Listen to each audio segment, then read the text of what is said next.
Oi pessoal, sou Eduardo. Hoje é dia 7 de janeiro, é o dia do leitor, que eu fiquei sabendo hoje, inclusive. E então eu resolvi gravar um vídeo sobre o livro que eu acabei de ler.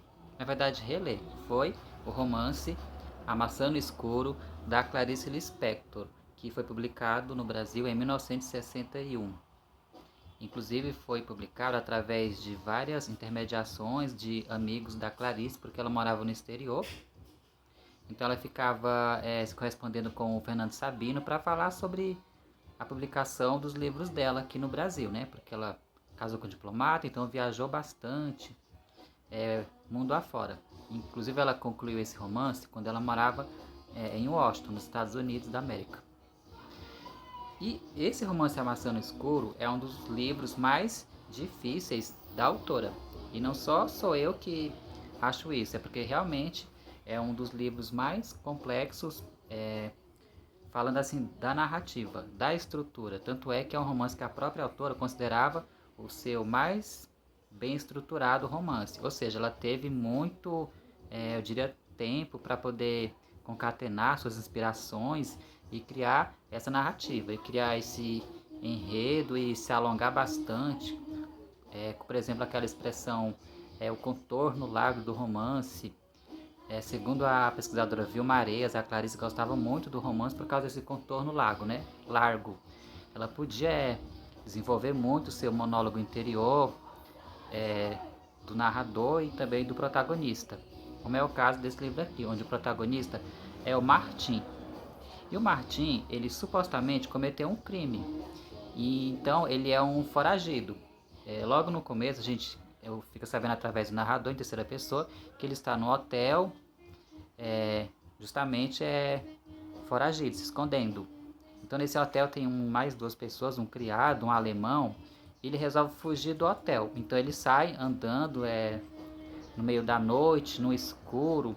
O escuro do título, né? Na verdade, esse escuro e derivados é uma palavra que vai se repetir várias vezes no romance. Então ele sai fugindo, ele sai no meio da noite, andando em linha reta, e esse Martim, ele quer se anular enquanto ser humano. Então ele fala muito pouco, ele só expressa alguns monossílabos, e o narrador também conta pra gente que esse Martim, ele fica interagindo muito com o ambiente, com os animais, plantas. Tem uma parte, inclusive, onde ele faz um sermão para as pedras. Então é como se as pedras, ele para lá no meio do caminho e fica falando para as pedras. Então eu lembrei que essa questão de falar, de enunciar, é como se as coisas, as pessoas só acontecessem através da linguagem. Porque eu li no livro do José Luiz Fiorin que para que tudo aconteça, segundo o Gênesis, né, depois que Deus fez um enunciado, por exemplo, se faça a luz, foi que a luz se fez. Ou seja, para que tudo aconteça é preciso que seja enunciado, falado. Então tem muito disso nesse livro aqui também, justamente na interação do protagonista com as plantas, com os animais, porque anteriormente, o Martim ele era uma pessoa da cidade, casado, tem um filho, então ele era uma pessoa da sociedade, né? Que interagia, entre aspas, normalmente. Só que ele cometeu supostamente esse crime. Então ele passa a ficar divagando sobre esse ato. Então, esse monólogo interior que a Clarice Lispector tanto desenvolve, como em A Paixão Segundo GH e em outros livros, aqui essa questão do monólogo interior, da sondagem psicológica, está elevado à 10ª potência, de tanto que a Clarice ela escreveu sobre isso nessas 330 páginas. Então, esse Martim, ele sai andando e ele vai parar no coração do Brasil. Eu não sei se é um estado da região centro-oeste, Mato Grosso, Goiás, enfim. Sei que ele sai andando e ele vai chegar numa fazenda. Então ele chega na fazenda e lá avista um homem que é tipo um criado, um agricultor, esqueci, lavrador. Então ele pede água, esse lavrador, o lavrador leva ele para casa, para fazenda, né? Que essa fazenda tem uma dona, que é a Vitória. Então, esse agricultor, esse lavrador, inclusive a Vitória, eles ficam totalmente desconfiados, né? Daquele homem chegar lá, assim, do nada, pedindo água, e depois que ele pede água, ele fala que ele tá procurando, ele fala por monossílabos, ele fala muito pouco, né? Ele fala que ele está procurando emprego. E quando a Vitória, que é a dona, totalmente desconfiada, pergunta de onde que ele fala que é do Rio. Só que ela já estranha a pronúncia, ou seja, além de estranhar aquele homem estranho que chegou lá, além dessa desconfiança natural, ele ainda não consegue disfarçar pelo sotaque da onde que ele é. Então a Vitória, ela meio assim a contragosto, ela resolve dar um emprego para ele fazer tudo que precisa numa fazenda. Ele fala que ele é engenheiro, então tem aquela discordância. Ah, mas você é um engenheiro? Aqui não tem serviço para você não. Aqui é uma simples fazenda, inclusive uma fazenda bem precária até. Então ele passa a trabalhar nessa fazenda e a Vitória, ela fica dando muitas ordens para ele. Ela fica procurando, ela quer mostrar que ela é uma mulher dominadora, uma mulher muito cheia de si, uma mulher forte. Então ela fica dando várias ordens para ele. Ah, vá arrumar cerca, vá ajeitar, limpar, sei lá, o curral das vacas.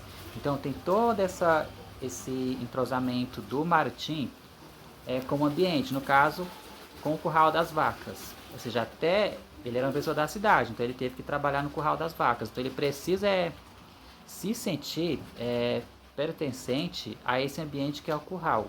Porque até então as vacas, elas vão, sei lá, amedrontar ele, enfim. É um livro bem difícil. E outro fator desse livro é que além da Vitória, existe outra mulher na fazenda que é a prima dela, que é a Ermelinda. Que é totalmente o contrário da Vitória. Enquanto a Vitória tenta passar que ela é uma mulher forte, destemida, só que é pura fachada. Na verdade ela é uma pobre frustrada, miserável até. A Ermelinda já é o contrário da Vitória. Ela é uma mulher viúva, sonhadora, e as descrições dela fazem lembrar um pouco até a Macabea. Assim, no quesito da ingenuidade. E a Vitória, quando ela vai falar sobre a Ermelinda, ela fala que a Ermelinda teve uma infância presa ao leito, que ela é muito sentimental, muito impressionável, porque ela tem o receio de que o Martim vá até se aproveitar sexualmente da Ermelinda, enfim. Mas eles vão até, o Martim e a Ermelinda, eles vão acabar tendo alguma coisinha, porque a Ermelinda é uma viúva, ela é muito sozinha naquela fazenda, né? Então ela acaba até se apaixonando pelo Martim. Então esse livro, ele é uns 80% muito monólogo interior, mas tem as partes de as interações entre os personagens, a interação entre a Vitória e o Martim, entre a Ermelinda e o Martim.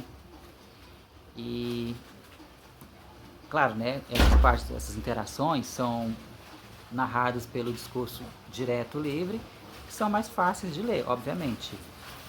Mas A Maçã no Escuro não é o romance ideal para começar a ler Clarice. Se você quer ler um romance da Clarice, comece por Uma Aprendizagem, ou Livro dos Prazeres, ou A Hora da Estrela.